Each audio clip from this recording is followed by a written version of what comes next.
As part of our continued series for Social Blueprint on Everybody Has a Story, I'm privileged today to have Shlomo and Rivki Nathanson, who together founded CCare, but individually have amazing stories to tell of their own.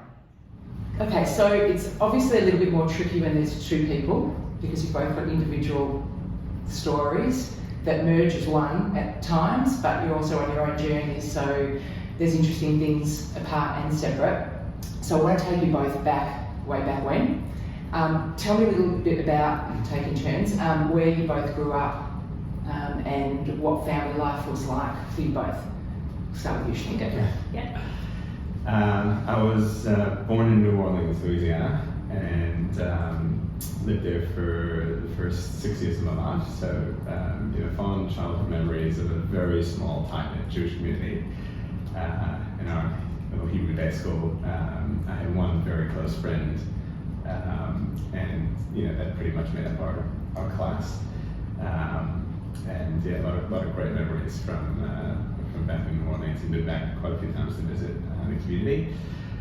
But most of my life grew up in LA. So family moved there. Dad worked in hospital administration, so he was at the Tulane University in New Orleans and moved over to a hospital in LA. Is that why you moved to LA? Yeah, and for health reasons, my mum didn't quite appreciate the heat of the South, and yes. She was a California girl, so was quite happy came back to life in California. Our aunties and uncles, and they had quite a bit of family there. So most of the childhood, I remember growing up in LA. Also a beautiful community, and great travel memories. Around the state, and were you brought up in an Orthodox environment? So grew up in an Orthodox home, and in the Chabad community in both New Orleans and LA, and went to the schooling in the Chabad school there, Kate Menachem, and continued on into what's the yeshiva, the equivalent of the yeshiva in LA, and Oral Hanan, and we actually lived literally next door to this school, so Mum would give us a wake up in the morning and we'd crawl under the fence to get to school. It was really cool just having just that close proximity, and I guess it was a bit of a sheltered upbringing. We really knew that little corner of the world really, really well. Our friends all lived in close proximity, and great memories from back then. Okay, Rivki, what about you? So I'm from here. Yep. So born and bred in Melbourne. Okay. My mum's one of 9, so very big extended family. My dad only has one sister, but family was a big part of growing up. Yeah. And also an Orthodox background? Also, yeah. Okay. And so at what point did you guys meet and marry? So we had a mutual friend who actually was here in Melbourne from LA, who was here for a couple of years and came back and tapped my dad on the shoulder and said, met this wonderful family and we've got this wonderful daughter, and did that feel like the end of the earth to you? Somebody from Melbourne, Australia? Wasn't quite sure where she was. Yes. We agreed to meet and grow up, and so Rivki was actually working in New York at the time. Okay. So she was traveling from Melbourne through LA to get to New York. We conveniently had to stop over for a couple of days, and had a cousin that we stayed with while she was there. We went out for a couple of months, and the rest is history. How old were you both when you were married? 23. You were 23, I was 22. Okay. So you got married where? America or here? In America. Okay. And was the plan, why Australia? How did that happen? So we had pretty, or I at least had pretty strong plans of continuing life in LA. Growing up, I think that Orthodox upbringing, particularly in the Chabad community, we had exposure to some of the up and coming communities that were sort of just being formed, and it was very common in the late 90s, early 2000s for these Chabad houses to be popping up all around Yes. Southern California. Yeah. They say if you're driving down the 101, around from the city to Yes. the valley, every single exit Yes, has cut has another another. shul Chabad house. And what was the done thing was every 8th grade from our school was adopted by another one of these shuls, and we were like the Madrichim and the Madrichot, and they sort of took us on and gave us these incredible opportunities that, looking back, really formed a passion for community and outreach and help and aid in all its various forms and fashions. And we were very young, 13, 14-year-olds, Yes. and we had those tasks and responsibilities. So growing up with that. So that was an affiliation with one particular Chabad That's from your right. level. Yeah. Okay. And literally from age bar mitzvah all the way through, we grew up in their home. Yes. Shabbats we would walk there. It was in walking distance. It was in the Hollywood Hills, Mount Olympus, and it was the unspoken and the given that marry and come back and settle, and we'd continue to work there, and that was the plan. Yeah, suddenly somebody interrupted that. So at that point, what were you thinking? Was it your plan to stay in the States? So it's funny because when we were going out, I'm like, yeah, I'd be open to living in America. And I think I didn't really fully comprehend what that meant. Yeah. And emotionally, when it was decision time and where should we live, I realized it was a huge part of me that actually wasn't comfortable with making that move. How long had you been living overseas at that point? So when we got married, we decided to come here for 1 year. Okay. So Shlomo would learn in the kollel here. Yes. So it was officially just 1 year. Mm-hmm. And then, so it was after that year that we needed to make that decision what we were going to do next. And that was a lot of back and forth of I know I said I would be okay with it, but I'm actually not. Yeah. Then Shlomo is adjusting to Australia, and he made, to him, this place was almost a third world country, so different than what he's used to. Yeah. So that Was the move to the kollel here because you were from Melbourne? Yeah. That was So the we choice. got great opportunity to get to meet Rivki's extended family. Yes. The wedding was actually planned to be here in Melbourne, and we had to change it to be in LA. So some of Rivki's family came out, but there was a whole extended family that I hadn't met, and I thought it was a great opportunity to get to meet the rest of the family. And I had some studies that I wanted to finish up. So regardless, we were going to sort of have a year before we were going to jump into whatever the next stage had. And it made a lot of sense to do it here. And I had some friends from the States that also were here, so there was a nice group of community that was sort of mingled in with. But it was very much part of the plans to go back. In fact, we'd gone back for a few trips, friends getting married and to visit family. And on one trip we sort of bought one-way tickets and sort of packed up the apartment. And I remember having this conversation with Rivki's mum, and we said, "Oh, look, we haven't quite worked it out, but we think we sort of know what we're doing from here. Can you pop all the stuff onto a shipping container and send it our way?" And she said, "Oh, why don't you guys come back and sort of make the decision?" You were messing with the wrong person. It was very convincing. It was you're probably not in the right state of mind. I'm like, okay, well, maybe that makes sense. Yeah, maybe we'll come back. And that was the last. Somebody had a word in their mother's ear. And so you decided We you were came going to back stay. to make a level-headed decision, and here we are. stuck here. So you're now stuck in Australia. And what's the decision? You had spent your year in the kollel. What was the decision from a religious perspective? Where was the journey supposed to go?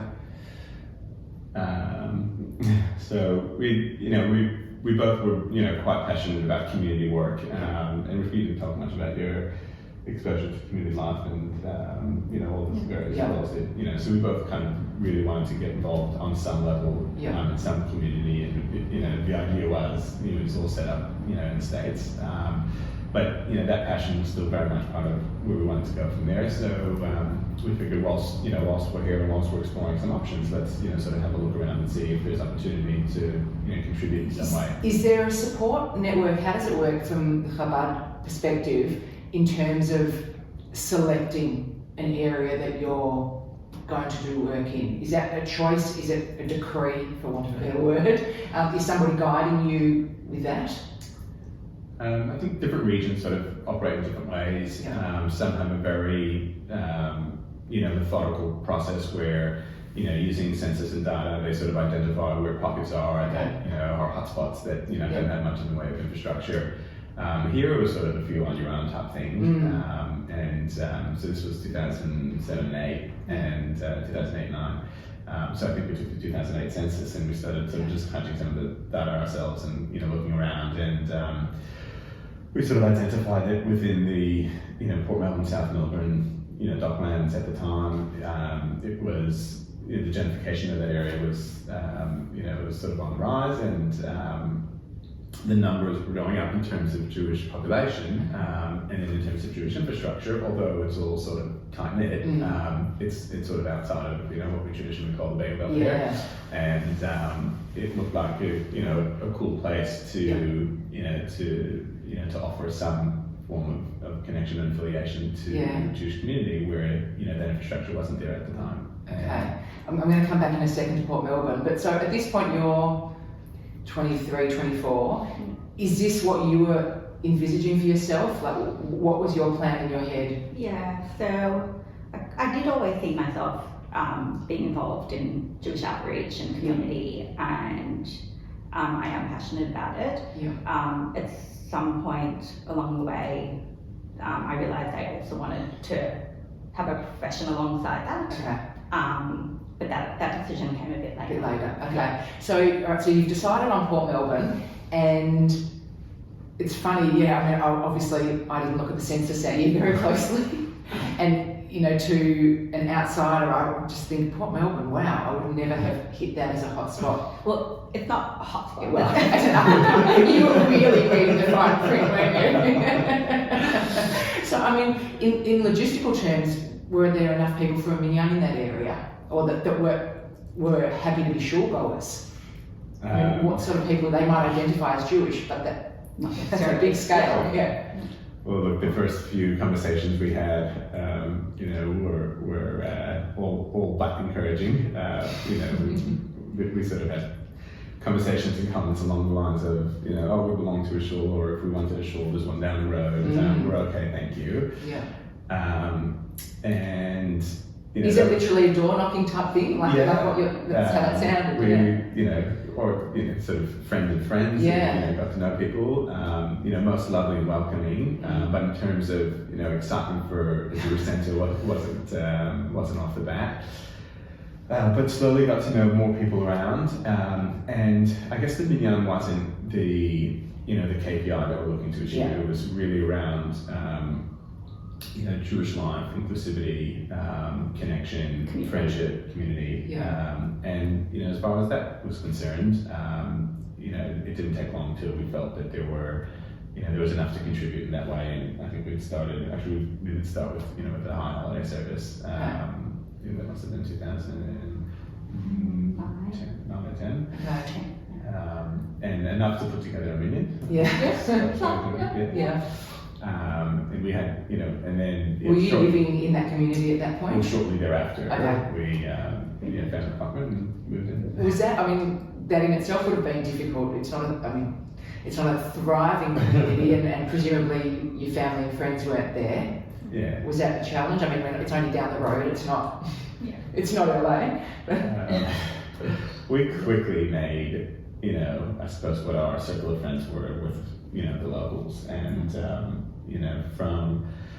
from that, from those early days up until the beginning of COVID, there wasn't a Friday night. I remember when with the first lockdown, my kids sort of said, no guests for Shabbos. We every single Friday night without fail, and they weren't family members. It was just an open invitation to anyone in the community. It was just a drop-in center, and people came. Amazing. I told her, I think we're having 10 guests tonight, and Tommy would show up, and she had this magical cupboard that she'd go into, and all of a sudden you made 10 meals on the 20. I slowly learned that I needed to sort of give a little more heads up around it. Imagine people wouldn't really think about the flip side of things, which is whilst you're trying to set up a community and engage with the community, it's it takes a personal toll, as you say, little things, and they're not so little. Entertaining all the time. Was that foreign for you? That was really what I felt like my contribution to a community work was. So because I'm working or studying back then or working during the week, like Shabbat was my time to kind of give back or play my role. So that's kind of where I feel like I prepare the food, I post, the thing I like most about our community work is like the connecting with people. So that's the opportunity to do that. So it wasn't so much a burden, it was... Yeah, I mean, I don't love the last minute. In an hour, we've got a whole house full of people coming. Is that all right? But I learned how to work with that and, But living away, like moving to Port Melbourne, that was never a challenge. Wow. Yeah, it's a beautiful It is, part yeah, of it is. Melbourne. Yes. It's 20 minutes Yeah. from where the kids go to school and Yeah. from where my family are. Yes. So, a nice drive, like, Yes. on Yeah, the the beach. So at this point, at what point did you start to study? Was that... When my second child was born, so 2011. Okay, so what was the impetus behind that? It's unusual having just had a second child to say, okay, you know what, not much to do now I'm going to go and study. So I always saw myself as working, like along with it. I wanted to work, I wanted to contribute, I wanted to do something besides mothering and community work. Yeah. So I was doing an admin role at the time. Okay. And I just felt like I could do more. Mm-hmm. Yeah. So I decided to study. Okay. Yeah. And why psychology? I was exploring my options, chatting to people. It sounded like it'd be a nice profession. I think when I started studying, I actually didn't know what I was getting myself into. Like it's such a long journey, and but I remember this stuck in my head. A friend once told me, "Oh, you're a good listener." I'm like, okay, that sounds like it might be a good job for me. My friend back told me I'm a good listener. Turn up for job interviews and they say, what are your, tell me your strengths. Well, now I know you need a lot more than being a good listener. Yeah. It wasn't first choice. Rivki's got strengths in maths and was going down the path of an actuary or something along those lines. And try psychology. That's right, prepare to end up. Personal preference. Okay, so at that point, so you're still studying, you've had 2 children at that point, and the idea somewhere is planted for CCare. How does that, is it, sitting awake one night saying, I've had an idea, how does that come to So, I think one of the inspirations that we drew back on was actually some work that Rivki was doing back in the States for an organization called I Volunteer, which paired uni and postgrads with Holocaust survivors for a social get-together in New York City, Manhattan. So Rivki would train the volunteers, and just that concept of people contributing in a social way, just struck a chord, and I think really had an impact. And it sort of was in the back of the mind as to how can that be replicated in a meaningful way more broadly. And one of the things we came across, and I think that was what was in the back of the mind, but one of the things we came to realize in the Port Melbourne, South Melbourne area was that with the change in the demographics, you really had, not to classify with, different groups of the community, but there were, really people that were, socially quite okay and financially quite right, literally living alongside people that were very isolated and financially, struggling. Were you becoming aware of that firsthand? Were these people in the community, or was it, a friend of a friend that tells you about? Well, as we were meeting people in the community, it was almost half-half. And one of the challenges we had was, all right, we're going to put on a community event, but these are 2 very different audiences to cater for. And it was almost like, well, do you have 2 events, or how do you merge the 2 together? Yeah. And that was a consistent, I wouldn't say struggle, but it was constantly on our minds. How do we best cater for this diverse need? And it came up time and time again with whatever it is that we were doing. Like, you've got these 2 groups in this very small niche community. And how do you facilitate that? And I take the kids and we'd go for visits with some of the people that were quite socially isolated, and we'd spend some time, and Rivki would make some challah, we'd go in for a visit, and I always remember this one time we went to visit this elderly woman who didn't have any family, another story about her, I'll share with you later. We were leaving her apartment, and she says, thank you for not forgetting about us. Oh. And it sort of had an impact, thinking that if the price of somebody feeling not forgotten is a 5-minute visit, if that's really all it was, then that's not too difficult of a price for community to pay to have that sort of impact. I think that started getting the wheels moving around. Well, we're doing these visits where, as that list grew and visiting more and more people, it took longer for us to get back to the same people. Yeah. And there was nothing proprietary about it. Yeah. I'd love to say that there's some secret sauce that I've known that, but there's nothing to it. Yeah. It was just friendship. Building relationships. Building friendships, building relationships, and the idea was, well, how do we find a way to facilitate people doing this in a meaningful way? And one of the first obstacles, so we rang a few people and said, hey, you've got some neighbours, love to introduce you to go for a visit, and it was almost like, well, what's going to facilitate? Why and how? One of the immediate needs, or one of the immediate areas that needed some addressing was around food security in that area.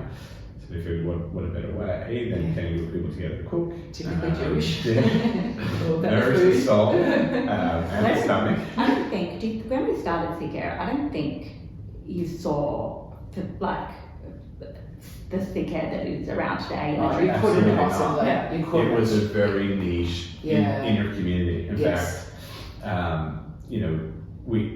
the volunteers were all from the community, and the recipient base was all from the community, and it was just a little small community project, which was intuitive. Yes. It was almost like, if you sort of look at it and say, well, there's an imbalance here in the community, but there's also the recipe for serving that. So you've got people that really want to contribute and socially connect. You've got people that need that. We'll let it just fulfill its own needs and do its own thing, and that happened for a while. Yeah, because I guess that would be one of my main thoughts about the whole building of CCare is, how do you actually facilitate it? How do you actually put a call out to volunteers? I mean, I'm assuming, as you say, you use your network. How do you get people to volunteer, to commit to volunteer? And even when it started on a small scale, I mean, okay, now there's more of an infrastructure, but on a small scale, how do you put a system in place?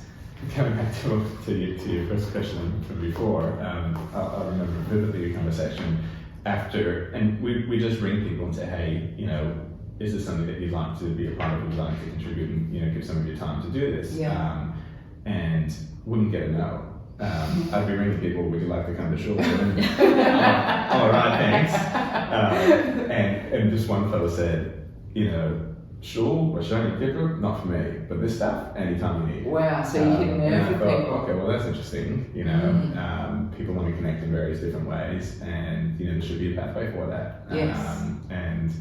It wasn't a struggle. It's a constant work. But I think we had an initial event which was primarily for locals, and I don't know. I think we had a shtick come and put something Jewish news maybe, and so it's a bit broader in terms of the volunteer base that came at the time. It was before Rosh Hashanah. Yeah, that's right. Okay. Yeah. It was like our first cook-up was like, we're going to keep a Rosh Hashanah meal too. Okay. Yeah. In the apartment, on a little kitchen bench. Yeah. Our first cook-up was in my house. Really? Yeah. Wow. Yeah. So that must have thrown you in terms of, it's hard enough doing it yourself, but suddenly bringing all these other people in to help. A challenge. It was coleslaw. We didn't have the bowl large enough for the coleslaw, and we had this Israeli chef there who says, no problem. He cleans off the table, wipes it down, and the coleslaw was Was that throwing you out of your comfort zone, or was the learning? Yeah, I mean, it was initially once a month, so once a month I'm giving over my kitchen. Yes. Yeah. Okay. I think the hard part was when we were doing it at the Wodika Hall once a month, and it was getting bigger, so we had these big pots that we were schlepping once a month back and forth before we had you weren't leaving anything there? before we had the story. Wow, That was okay. hard. Like every Sunday, Shlomo would come home, or the Sunday, like exhausted, and come home with these massive dirty pots that we need to figure out how to like washing my Garden kitchen. hose. Yeah, that was hard. Wow, okay, hadn't thought about those Logistics. yeah. We hid them under the stairs, so we had this little cupboard under the stairs in the apartment where we would just, you know. Keep And then, stuff. and then pull it all back out for the next time that you're at Werniger. Wow. Okay, so fast forward several years and you know, the growth of CCare has been phenomenal, and I guess that's positive and negative because it means that the need is there. And we hit COVID. I can't begin to imagine, and I know, you know, having chatted to you during that time, how that impacted, on the one hand, demand, but on the one hand, your ability to meet that demand, given the restrictions. How did you navigate? If you look back now, are there key moments that guide you? Yeah, one thing that sticks out of those conversations that you and I had, and you know, I think the term of there being no playbook and, you know, there being no protocol is, you know, super overused, but there's a reality to it. I mean, that's really what it was, and it was, you know, a very early on, you know, realization that we don't quite know how to deal with and how to handle it. But you know, I think one thing just rang true, you know, really clearly over that time, which was the people that needed help before are going to continuously need help, and even more so now, particularly in the loneliness and the isolation space. I think there were stats that said that 40% of the food charities in the space had closed over that initial time. And the idea was, if there's anything that we could be doing, now's the time to be doing it. And you know, I think we're just very lucky to have a network of, you know, people like yourself and others in the community that we're able to reach out to and just get some ideas and input as to how to continue to operate compliant with the rules and not inadvertently causing harm, because there was so much unknown. Yes. And we were lucky to, you know, just have a little bit of an in with the DHHS and our local member, who eventually became the Minister for Health, Mark Belly. You know, he sort of gave us a direct line to his office and said anything you need, and they were really good with sort of just giving us just up to date, you know, before the releases. And so, you know, you look back now, it sounds so ridiculous, but yes. some of those heads up and just how to go about doing things. You know, we're reaching out to a volunteer that, you know, was responsible for compliance at Cameron Hospital, just in the, you know, OHS and food safety around COVID, and he'd come through and sort of gave us. I remember we were wiping down, you know, door handles and, you know, buzzers and lights, and, you know, it was just sort of whatever was like a bit of a news flash as to we should be doing this. You know, we adapted and started doing it, but I think key to it was that, you know, we started running really fast, and what came really clear really quickly was that we needed a team in order to achieve it, and it was just, it wasn't something that, you know, any individual or even a couple of people could be able to do on their own.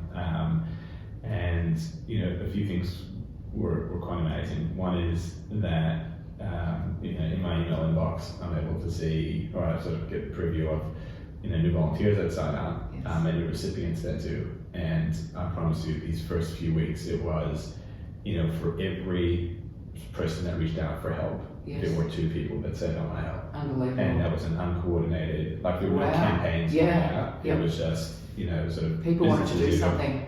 Everyone wanted to contribute in some way, and it was incredible. Was that really the turning point in terms of putting on a more professional team here to help you with that? So we were ill-equipped from that side. I mean, Laurie, who was with us for quite a few years, and I, and Jackie, you know, were sort of, you know, the operations of the organisation at the time. And whilst there were, you know, decent, you know, processes and procedures for going through, you know, what we knew until then, and it was just adding a bit more of that, you know, double it and triple it, and then just keep growing. And together with the volunteers that were sort of coming to help with any shift, there was a group of 10, I think no less, that had sort of different backgrounds in different areas were all connected to CCare in some way. Yes. But quite a few from the travel and hospitality industries that were just brought to a standing halt. Yeah. That said, Looking for things to do. I'm here full time. Yeah. That's what I need. And the board at the time, and we just sort of had these standing operation meetings, week over week, and it was like, all right, there's another 100, there's another 200. We need to double this, triple that. Supply chain was a challenge. Wow. Sort of knew, the cooking, the process, like that sort of was a well-oiled machine. Sort of But you've got to control getting the supplies in. and doing it all, with the non-touch. Yeah. Yes, all those new requirements. It was quite, I think there were times where it was, running, and then it came to a point where couldn't run any faster than the team's able to go with, and that was like a lot of learning just around, operating with a team different to, just a couple people just running rogue. Yes. And that's a lot of where we're at today. So, looking back now post-COVID, how are the numbers in terms of not volunteers, in terms of the demand? Has it dropped back down, or you've just seen a constant? One of the things that we realised early on was that the difference between what the stats show of where the needs are and the amount of people that are actually reaching out, and not only to CCare, to the various organisations that help in the needs space and the help seeking space, never match. There's always more people identified needing that help and are actually receiving it. There's some really interesting studies that have been done in the States, and that sort of shed light on how we've moulded the operation, but a lot of it was just around the stigma and the uncomfortability, and that's if somebody's come to the point where they've realised that there's something wrong. The majority of it are people just not realising that they need help. That they need a bit of help. And I think one of the blessings in disguise, if you will, of COVID was that it was okay for everyone not to be okay. Agreed. It was we're struggling. Yes. And that's and so is the next person. Yeah. Right? And we're all sort of doing it tough and going through it. And I suppose if you chat to Dahlia from the Intake team, I think she'll show this to you with many examples. But more and more, the people that were reaching out, weren't newly in difficult circumstances. No. They'd been there all along. But they were now comfortable to sort of reach out and say, well, where can I find some bumpers for this ride? And we really sort of reach out for help. And that was a big part of it. So that's a long-winded answer to your question. But the numbers are still significantly higher in terms of where they identify need. Food Bank put out reports saying that 1 in 4 Australians are food insecure, and the stats have continuously been alongside, the challenges that the Jewish community have and that of the general community. It's mirrored. So, and important to sort of highlight there, people say, okay, it's a big number, it's a massive number, but there is a scale when it comes to food security, and the very far end, would probably be something that often comes to people's mind of somebody, literally not having something to eat. But there is, a middle and another side, which might mean, the basic definition they use is around people not having the ability to access the amount of healthy, balanced, nutritious meals that they need on a regular basis. So that might mean that somebody's skipping once a month, or once a week, or not buying protein. Right. So, cueing your psychology background at perfect timing, in terms of COVID. So, at this point, what were you doing during COVID in terms of the support that CCare needed here versus the kids versus your own career? So I'm not hands-on operational here. Yes. But I guess because of my experience in mental health, I feel like when they need guidance in that space, I'm available to provide that. So I work a little bit with Dahlia, who works closely with clients. So when she has tricky clients or that kind of thing, we'll have conversations and problem solve. I also helped a little bit with the training that we provide for our buddy program. A little bit, you designed it. So talk about that. The buddy program we started that COVID. That was COVID. It was primarily around that challenge, which was, volunteers used to go into people's homes, and you know, they were the buddies, they were the friends, they were the people that they'd see once a week, and that might be the only person that they'll see, and there was that bond and friendship beyond the food. And now all of a sudden you're coming mask gowns, you know, So not difficult. touching, and, you know, it's almost alienating. But we need to compensate for that friendship thing right away. And Rivki, with a group of psychologists and friends, got together and designed what's effectively the social buddy program that takes, you know, you can speak to it. Tell me about it. Volunteers through the training module. I don't remember who came up with the idea, but when the idea was formed, it was like, okay, we need to train volunteers the best way to offer this support, how to be a buddy. So we just came up with a bit of a training program essentially, which explores, you know, empathic listening and looking out for red flags, like, you know, when, because they're buddies, they're not professionals, you know, when do you need to refer on? Were they receptive? Were the buddies receptive to the training? I think it's really important if you're going in to do that kind of role to feel supported and know the limits and what you can achieve. Okay, so on the home front, the kids were at home. Were you finding it a juggle? So Shlomo was still able always to go to work, which I think was great, and like, you know, you're not too many people crammed all together. I was also able to go to work, which at times to do face-to-face, so the kids then were allowed to go to school. The times when I was at home, that was hard. It was hard for everybody. But I felt really lucky that we were able to continue to give and to do the work that we both loved. And to be making a difference and have a purpose throughout that time. You know? Because as you say, there were so many people who suddenly, you know, work stopped and they lost purpose. So if ever your purpose, what you guys were doing at that point individually and together, that was the time that it was going to absolutely thrive. So now, with CCare in the position that it's in, where's the future? What are the challenges that you see are the next big mountains to climb?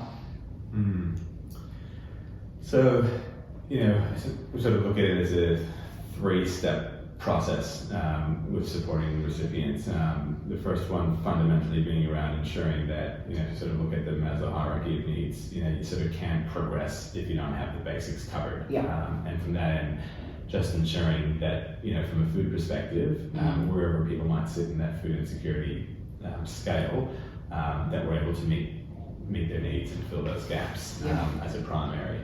You know, step 2 is then, well, once we've got that covered, and you know, you need to get that covered. You know, if you've ever been hangry or, you know, skipped the meal, we said that, but it really does impact your mood, impact your confidence, your ability to make, you know, correct or not decisions. But you know, once that's covered well, and in saying well, you know, I suppose that's a big, you know, part of the project that the team's working on, which is firstly achieving HACCP certification, which means that, you know, with the scale of food that's being prepared now, we want to ensure that, you know, we're doing it in a safe manner. You can inadvertently, you know, with all the right intentions, you know, cause glucose harm through that process. And HACCP is a, you know, very stringent, you know, process by which you're able to track and trace all your critical points. So we're going through that now, and that's you know, a project over the next 6 months, implementing that.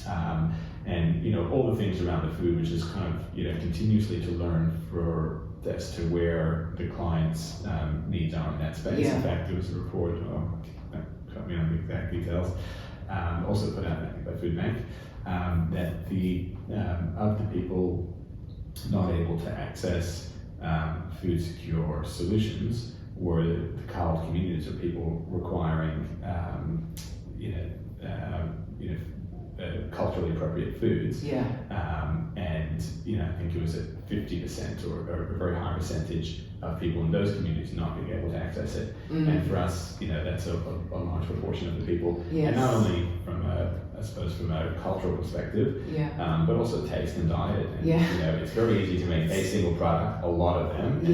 But it doesn't work in today's day and age. So. Yes. I mean, everyone's sort of, and that's a massive part of it, which is, we can, as an organisation, say, well, this is what we make, take it or leave it. If ultimately we want to say, we want this to hit your belly, and we want it to make you feel good, and we want you to feel, comfortable with this. And if you happen to be gluten-free, or you happen to be dairy intolerant, or you happen to be fructose intolerant or vegan, you need something. You need that stuff, And and it's difficult to be able to scale, but at the same time be able to. And that's a constant challenge. The team to. And I think just with coming up with different, ideas and products that we can make with scale, that will meet all of those different food groups and needs. Because ultimately, if you're making something that's not sort of hitting the spot, then what's the point? And I think also really important that you're always keeping in mind is providing the service in a dignified way. So that people don't feel bad about receiving it. And also that's huge. Kind of trying to reach out to those people that maybe need our help but are not comfortable forward. I guess that's always going to be a challenge. As you say, we're better at it, asking for help. But it's still not easy. So at what point did you decide that I haven't got enough to do? Now I'm going to get involved with Toorak Shule. How did that come to me? So, I suppose the rabbinic field is where my training's been, and always a long-standing passion.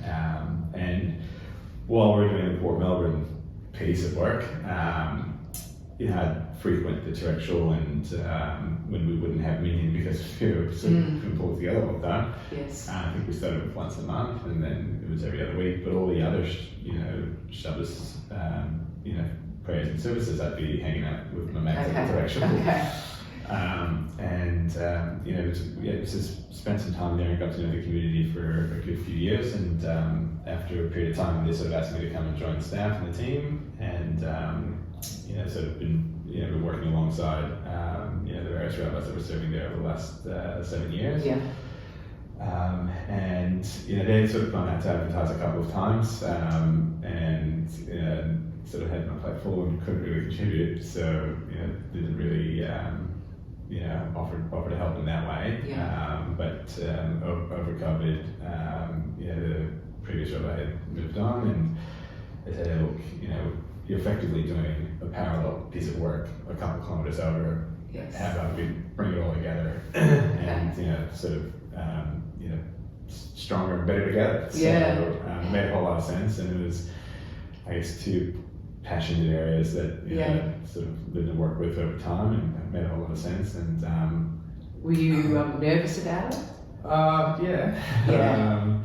It's I guess a very different community structure to Port Melbourne. I mean, I guess the Port Melbourne community was 10 years old, and the Melbourne Jewish congregation was 180 years old. Which in itself is a challenge. So it's got incredible strengths, and challenges. But I can't speak highly enough of the team that are working there now, and the board, and everyone that's sort of thrown into.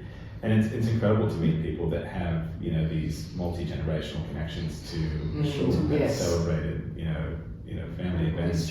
They're happy to stand and everything else in between in four walls. And being able to sort of have all those highlight special occasions alongside family members and friends, and to ensure that could continue. I mean, it's a tremendous challenge, and I couldn't tell you that I've got the secret sauce to solve it all. But I'll ask you again in a few years' time.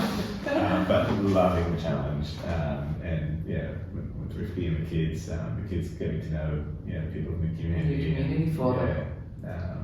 So how does this, in terms of your balance, how's it working for you? It's just another role that's thrown at you, I guess, in a sense that, I mean, I'm sure you had the conversations and it was a decision that you made together, but it's largely about Shlomo, and you're along for the ride, which I imagine is challenging too.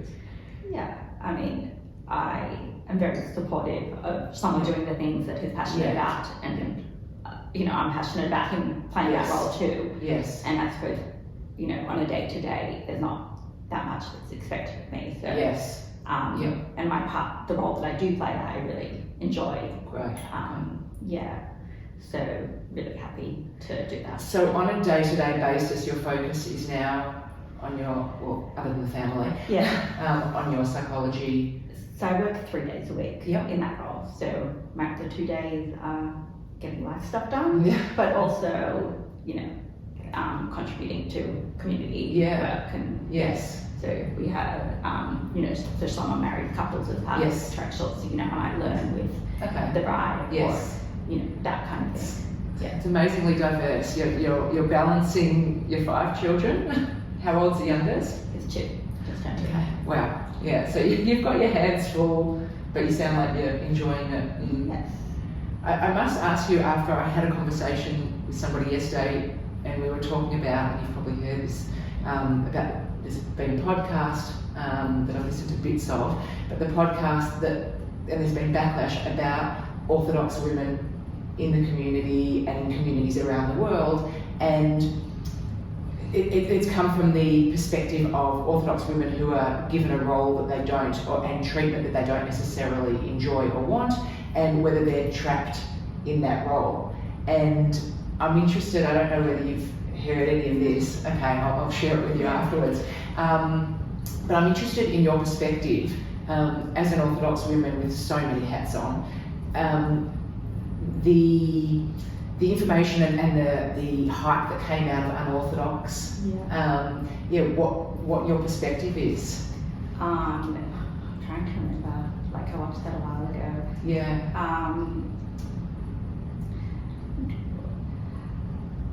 I have to bring back to Yes. mind what my thoughts were from Yes. that. But Yeah. as an Orthodox woman, I don't. I know everyone has different experiences Yeah. of being an Orthodox woman. Yes. I guess growing up Chabad, I think Chabad's approach is a little bit different than some other Orthodox communities. Yes. And I think, especially as Chabad women, I think we're really encouraged to be out in the world. Yes. So And you've certainly proven that. I like to be a little bit in the background. Yeah. This is taking me out of my comfort zone.